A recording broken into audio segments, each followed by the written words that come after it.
O Allah will by the grace of Almighty. Today I am going to teach you gerund. প্রথমে জিরান্ডের সংজ্ঞাটা জেনে লই। ভার্বের যে ফর্ম একই সাথে ভার্বের কাজও করবে, নাউনের কাজও করবে, এই জন্য জিরান্ডকে বলা হয় ভার্বাল নাউন। দেখা যাক এবার কেমন ভাবে কি বুঝতে পারে। যেমন ওয়াকিং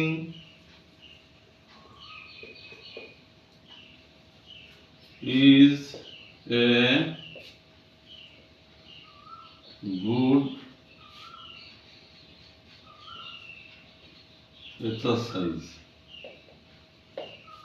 এখানে ওয়াকিং যে V1 এর সাথে আইএনজি যুক্ত হয়েছে, walking is a good exercise. এখানে ইজ ভার্বের সাবজেক্ট রূপে কাজ করছে, সুতরাং এখানে ইজ ভার্বের সাবজেক্ট রূপে অর্থাৎ নাউনের পজিশনে সে আছে, এখানে নাউন রূপে কাজ করছে, সুতরাং এটা জিরান্ড। আবার ভার্ব করলে ভার্ব বললেও হবে, তাহলে ওয়ার্ক ভার্ব ওর সাথে আইএনজি যুক্ত হলে সে এখানে নাউনের কাজ করছে, এটা জিরান্ড। অ্যানাদার এক্সাম্পল,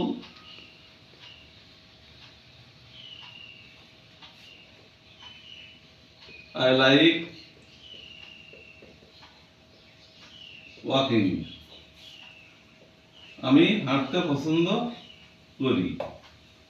এখানে ওয়াকিংটার স্থান পরিবর্তন করছে, স্থান পরিবর্তন করার ফলে সে কি হয়েছে, এই লাইক ভার্বের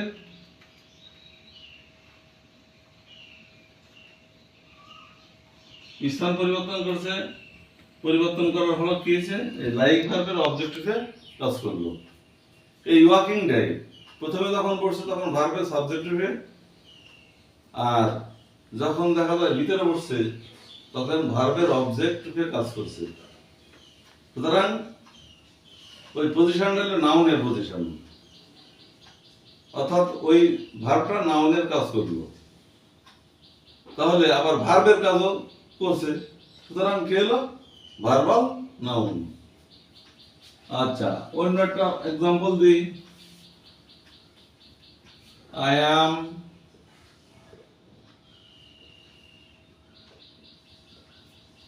fond of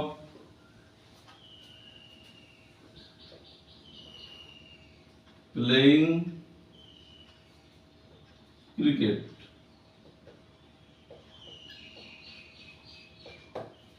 এখানে দেখতে পাচ্ছি ওয়ার একটা preposition, I am fond of playing cricket, আমি ক্রিকেট খেলা পছন্দ করি। তো জবাব একটা প্রিপজিশন, প্রিপজিশনের অবজেক্টিভে কাজ করছে প্লেইং। তাহলে একই ভার্ব কখনো সাবজেক্টের, কখনো ভার্বের সাবজেক্টিভে কাজ করে, কখনো ভার্বের অবজেক্টিভে কাজ করে, আর কখনো প্রিপজিশনের অবজেক্টিভে কাজ করে। তাহলে ভার্বের কাজও করে, নাউনের কাজও করে, সুতরাং ওটা হলো verbal noun, that means gerund. আশা করি বুঝতে পেরেছো। পরবর্তী ক্লাস দেখার জন্য অনুরোধ রইল, এবং লাইক দেবে, শেয়ার করবে। আজ আর নয়, ধন্যবাদ।